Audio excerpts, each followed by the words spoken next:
ভূমিকম্পের উৎসস্থল মায়ানমার হলেও গায়েঘাটাতেও অনুভূত হলো কম্প।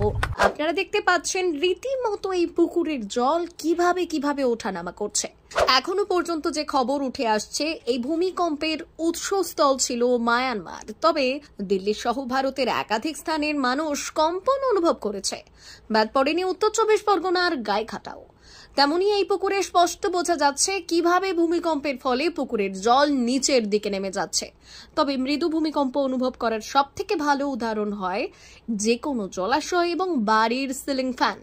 যদি কখনো দেখতে পান পুকুরের জল এমন অস্বাভাবিকভাবে ওঠা নামা করছে কিংবা বাড়ির সিলিং ফ্যান দুলছে, তাহলে মনে করতে হবে দূরে কোথাও জোরালো ভূমিকম্প হয়েছে। যেমন এই ক্ষেত্রে ভূমিকম্পের উৎসস্থল ছিল মায়ানমার। জানা যাচ্ছে রিক্টার স্কেলে তীব্রতা ছিল 7.7।